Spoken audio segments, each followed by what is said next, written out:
This is VOA Africa.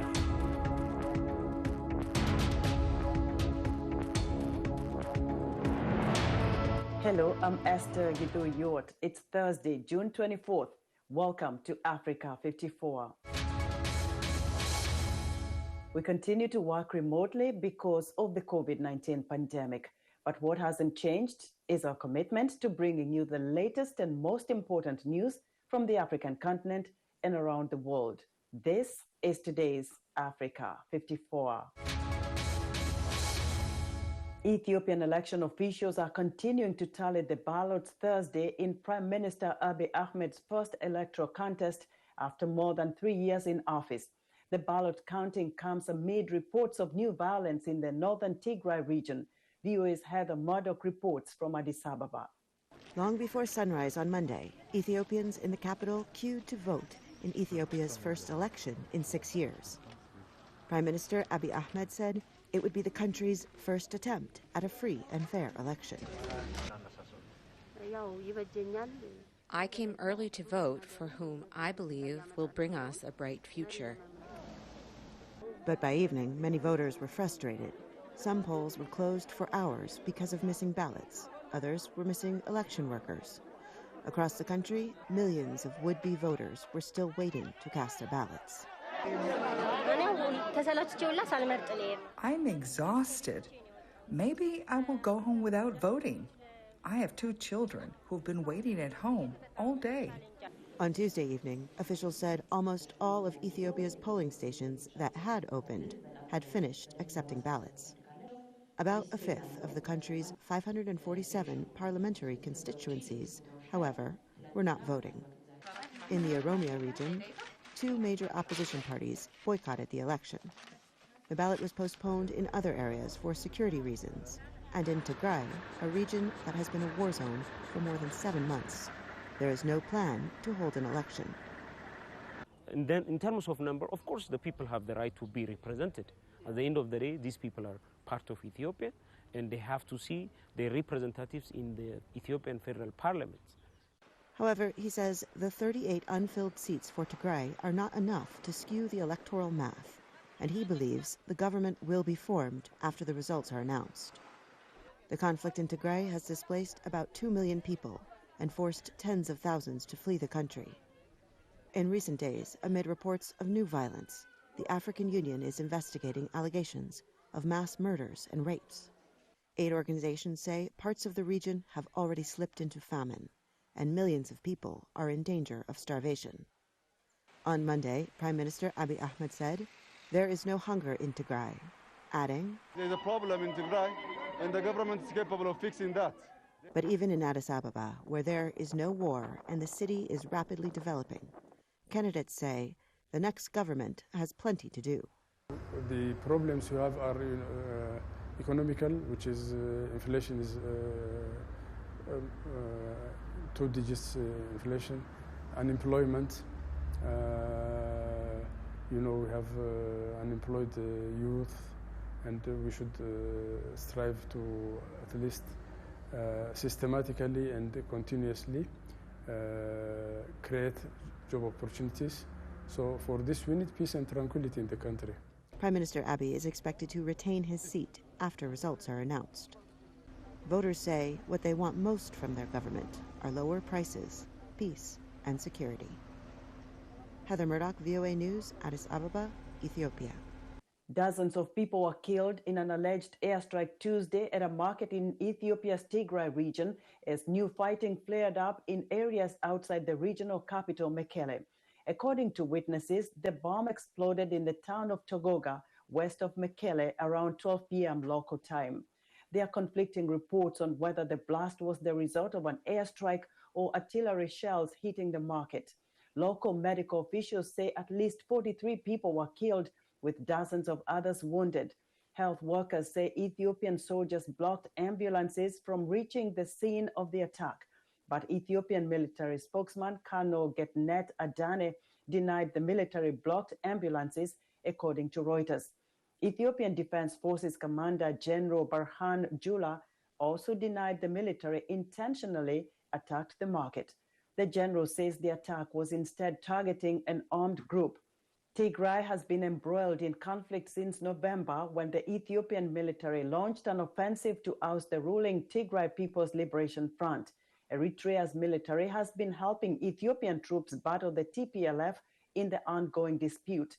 Thousands of people have been killed, and some 2 million others have fled their homes to escape the violence since fighting erupted.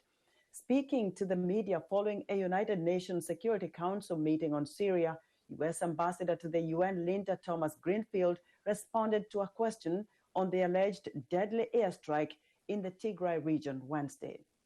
Well, I heard about that airstrike while I was in the room, and you might read the tweet because I called for accountability. I call for an investigation for what has happened.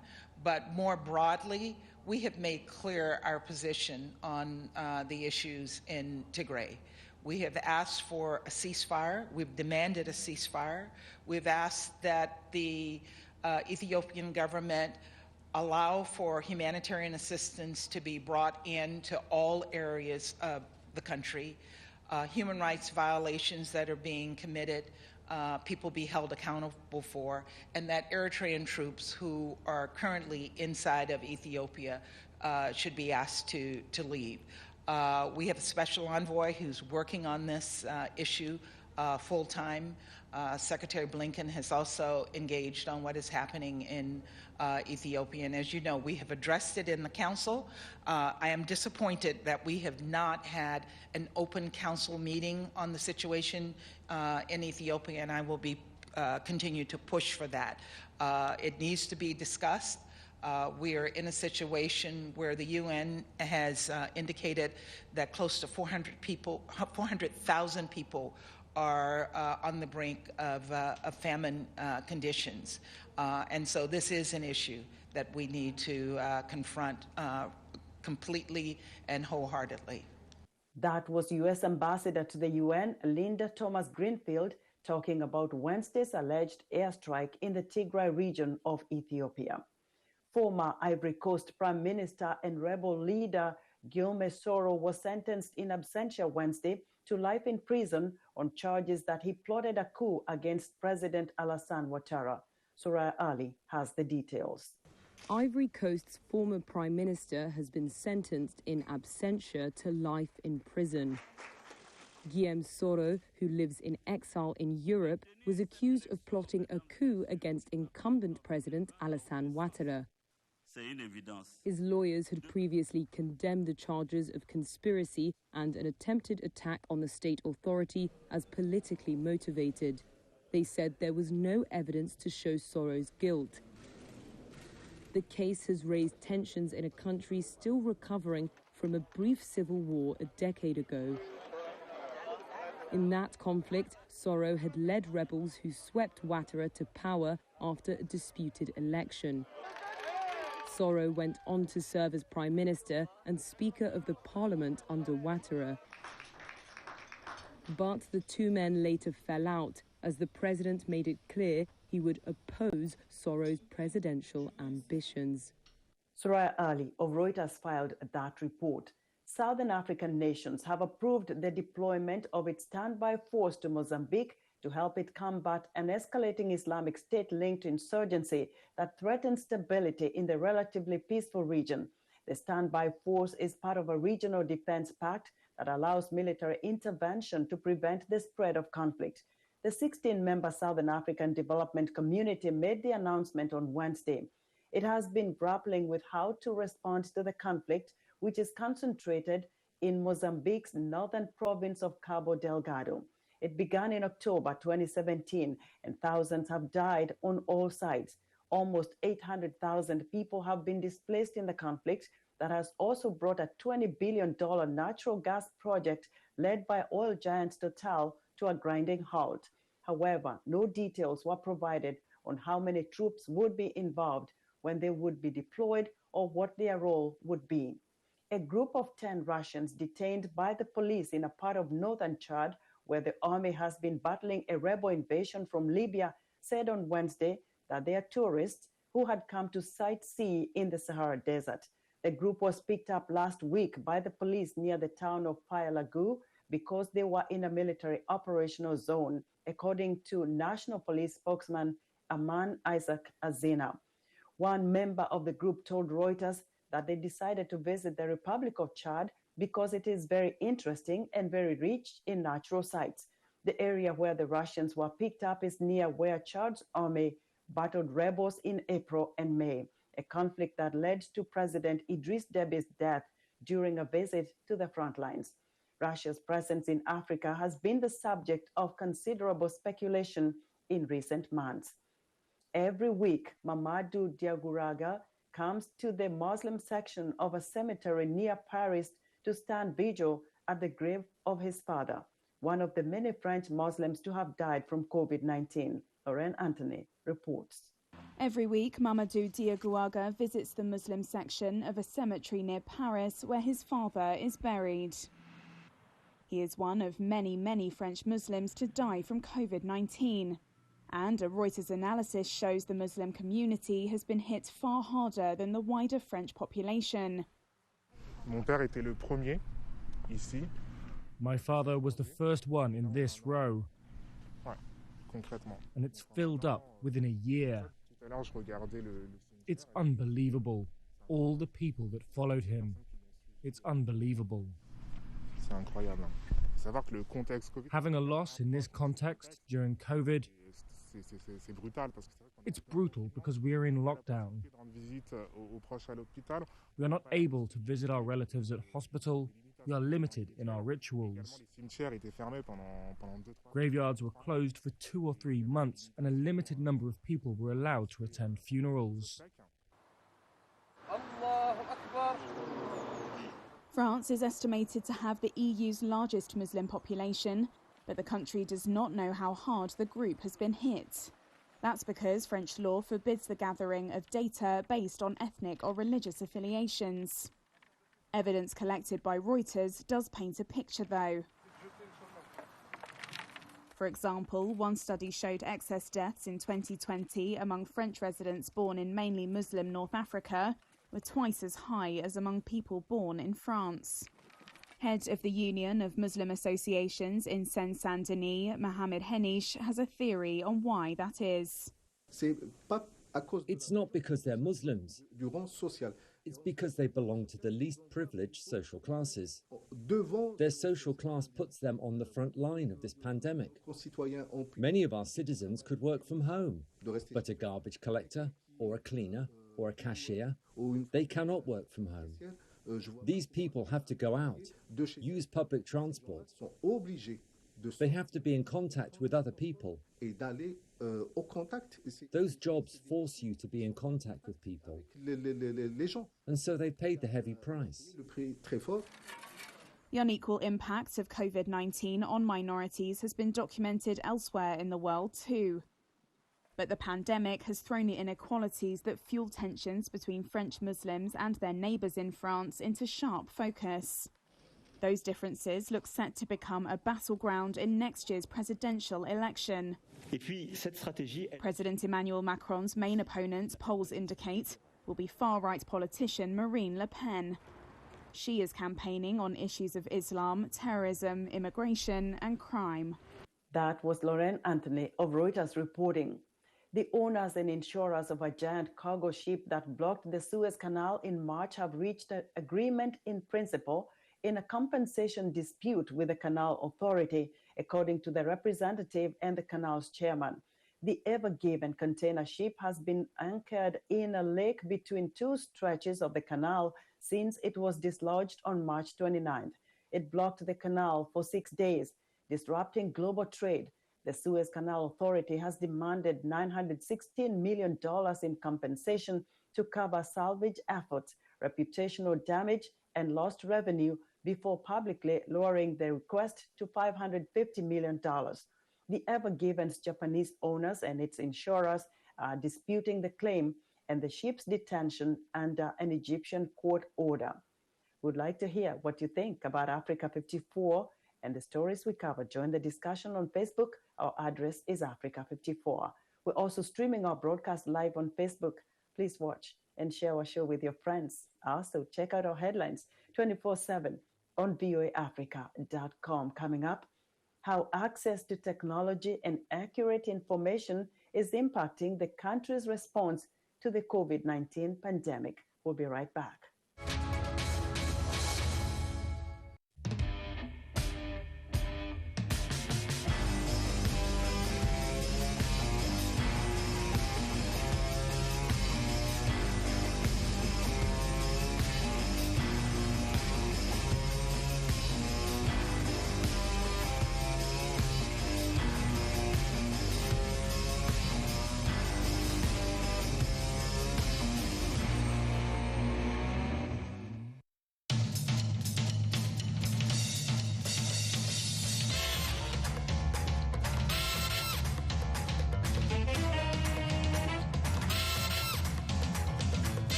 Welcome back to Africa 54.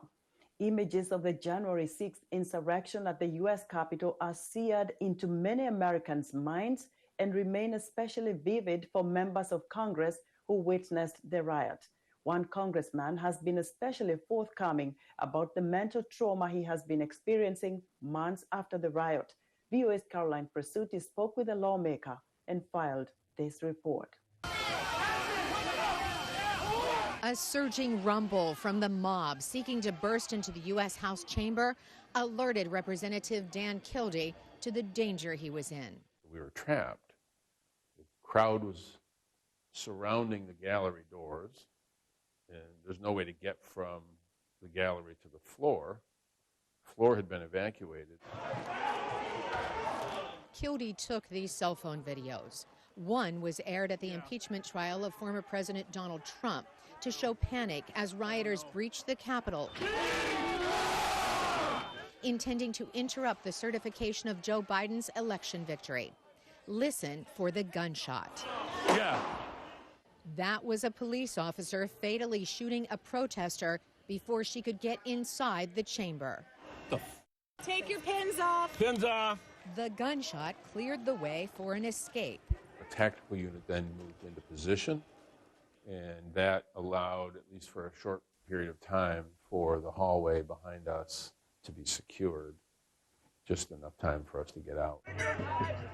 After police secured the Capitol, the Senate will come to order. Lawmakers of both parties expressed deep shock. A few days later, Kildee started experiencing post-traumatic stress. I was suddenly very agitated. I was hyper alert. I was sensitive to every noise. I was very short-tempered.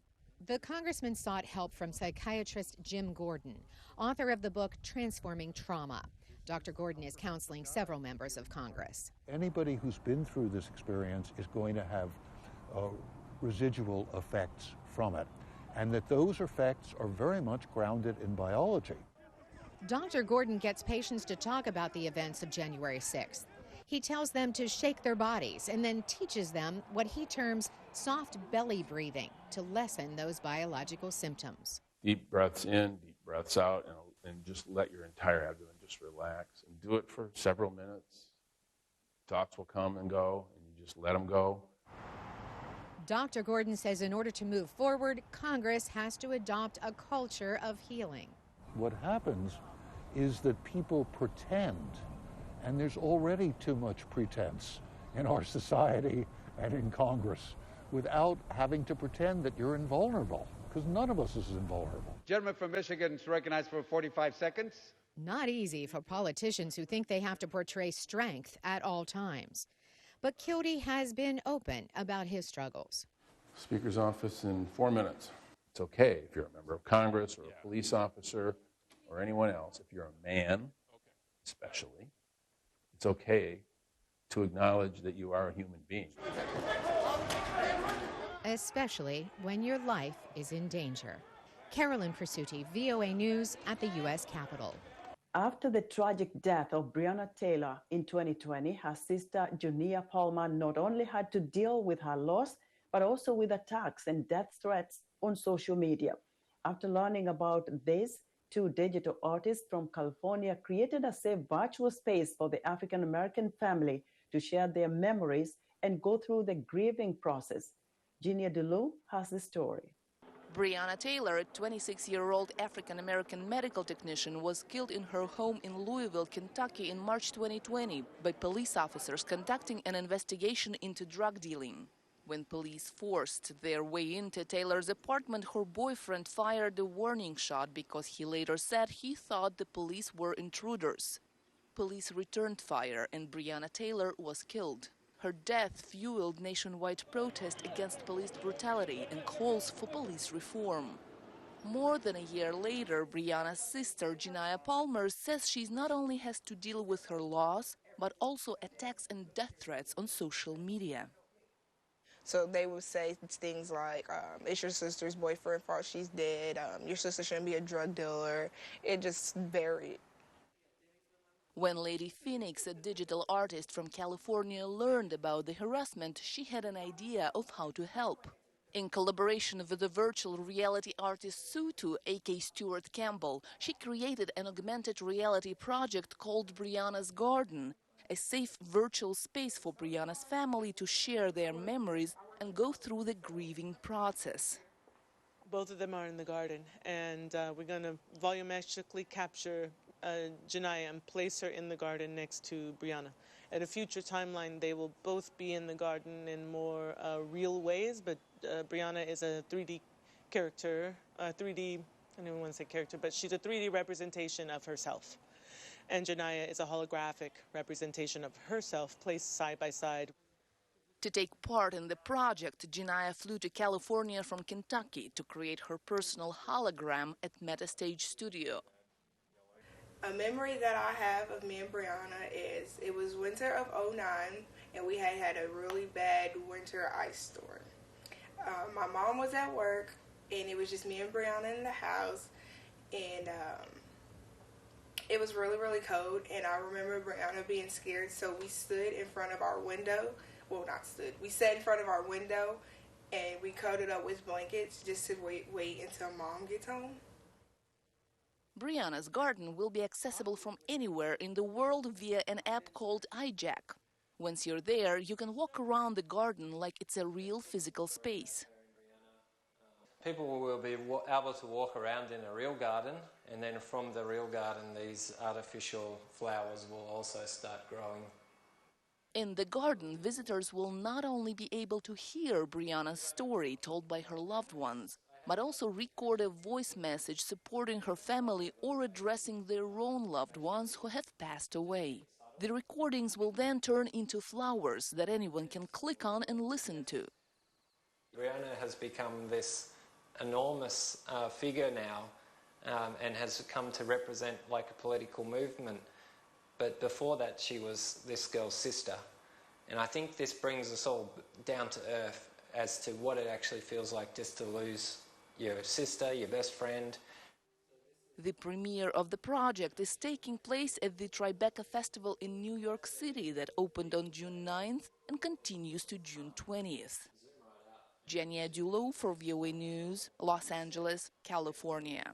India's technology-driven vaccination initiative has raised concerns the country's huge digital divide is making it difficult for many people to get inoculated, particularly in the nation's vast countryside. While tech-savvy, digitally aware city dwellers have managed to get shots, millions in rural areas are left behind because of a technology barrier.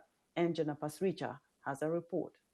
Those waiting at the center in North India's Kangra district could book a slot to get a COVID-19 vaccine because they had smartphones and knew how to register on the official website called CoWIN. Many others want the vaccine as a second wave of the pandemic ravaged the rural district, but they could not register as they do not have net connections or smartphones. I have a simple phone. I don't even know how to operate the other phones. Following criticism that the mandatory online process for those between the ages of 18 and 45 was excluding millions from India's inoculation drive in rural areas, the government has allowed everyone to walk in for appointments. But Manoj Sharma found that the tech-savvy still have the advantage. The numbers of those walking in are limited due to vaccine shortages, while shots are assured for those registering online. That is why Sharma is still desperately asking friends to book an online slot for him. The government should facilitate this process for us. I am driving all day and providing an essential service. The technology barrier prompts many to come to this facilitation center for help. It's a problem because many people in villages are not very educated. Many don't possess smartphones and struggle with the online process. Even rural residents with smartphones like Vivek Chand find it a challenge to get inoculated due to patchy internet connections. People in nearby towns grab the coveted vaccine slots faster. अगर registration हो भी जाता है तो उसमें आपका slot नहीं मिलता, time slot जो है. Even if I register, I can't find a center close by to get a shot. Today, the only place where vaccines were available is miles away. Even those were restricted to those older than 45. Such challenges have led to growing demands for administering jabs closer to villages, where 2/3 of Indians live. Centres should be opened in each village for people to get vaccinated. This will remove all the hurdles they are facing. Health experts say accessing the remote countryside should be a priority as vaccine shortages ease. If you do not vaccinate them in adequate numbers, there will be a huge reservoir of susceptible persons which the virus or any new variant can attack. And ultimately, when in India's election, we managed to reach the ballot box to the remotest area, including the interior of forests, I think we ought to be able to find ways in which we can actually carry the vaccines there.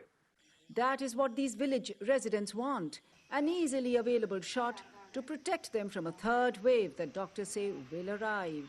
Anjana Pasricha for VOA News, New Delhi. That's our show for today.